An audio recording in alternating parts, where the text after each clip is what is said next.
Numbers chapter 29 verse 1 to 40. Verse 1.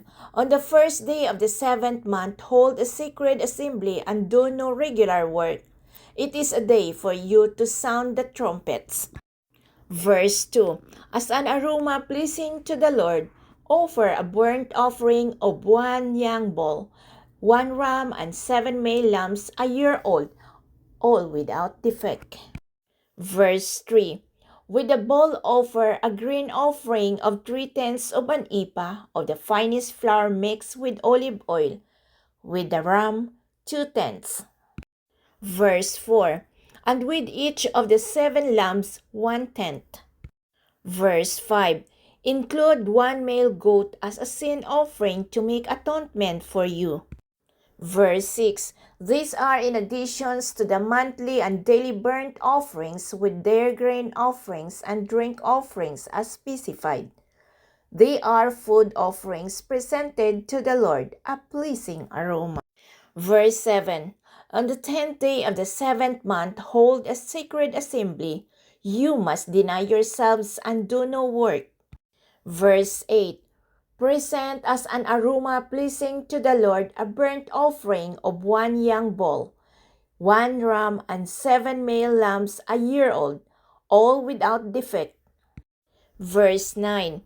With the bull offer a grain offering of 3/10 of an ephah of the finest flour mixed with oil, with the ram, 2/10. Verse 10.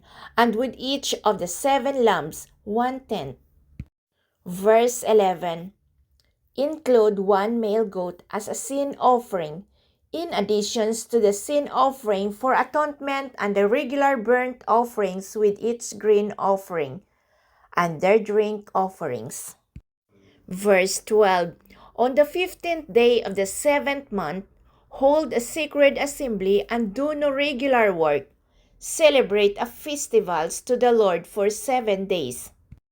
Verse 13. Present as an aroma pleasing to the Lord a food offering consisting of a burnt offering of 13 young bulls, 2 rams, and 14 male lambs a year old, all without defect. Verse 14. With each of the 13 bulls offer a grain offering of 3/10 of an ephah of the finest flour mixed with oil. With each of the 2 rams, 2/10. Verse 15. And with each of the 14 lambs, 1/10. Verse 16. Include 1 male goat as a sin offering, in addition to the regular burnt offering with its grain offering and drink offering. Verse 17. On the 2nd day offer 12 young bulls, 2 rams, and 14 male lambs a year old, all without defect. Verse 18. With the bulls, rams, and lambs, offer their grain offering and drink offerings according to the number specified. Verse 19. Include 1 male goat as a sin offering, in addition to the regular burnt offering with its grain offering and their drink offerings. Verse 20. On the 3rd day offer 11 bulls, 2 rams, and 14 male lambs a year old, all without defect. Verse 21. With the bulls, rams, and lambs, offer their grain offerings and drink offerings according to the number specified. Verse 22. Include 1 male goat as a sin offering, in addition to the regular burnt offering with its grain offering and drink offering. Verse 23. On the 4th day offer 10 bulls, 2 rams, and 14 male lambs a year old, all without defect. Verse 24. With the bulls, rams, and lambs, offer their grain offering and drink offerings according to the number specified. Verse 25. Include 1 male goat as a sin offering, in addition to the regular burnt offering with its grain offering and drink offering. Verse 26. On the 5th day offer 9 bulls, 2 rams, and 14 male lambs a year old, all without defect. Verse 27. With the bulls, rams and lambs, offer their grain offerings and drink offerings according to the number specified. Verse 28. Include one male goat as a sin offering, in addition to the regular burnt offering with its grain offering and drink offering. Verse 29. On the sixth day offer 8 bulls, 2 rams, and 14 male lambs a year old, all without defect. Verse 30. With the bulls, rams, and lambs, offer their grain offerings and drink offerings according to the number specified. Verse 31.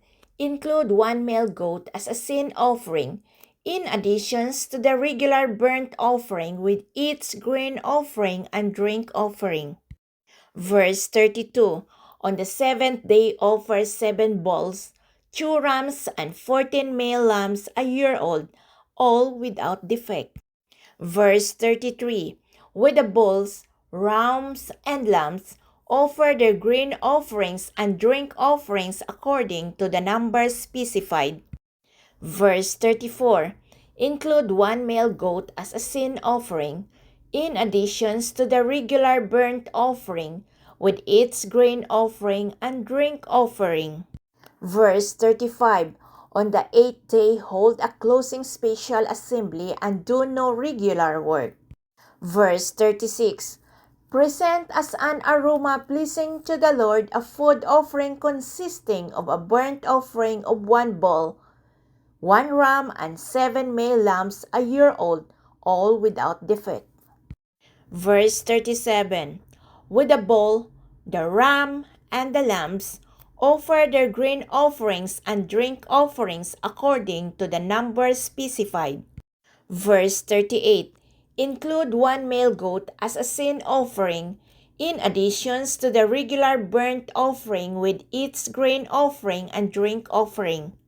Verse 39.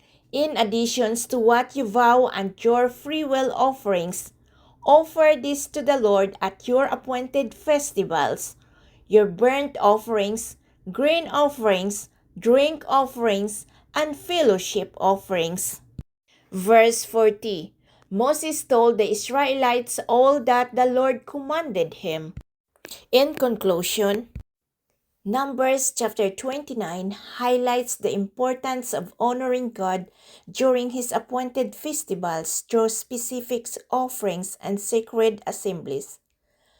The chapter emphasized reverence, obedience, and dedicated worship, reminding the Israelites that their celebrations were to be centered on God and carried out according to His commands.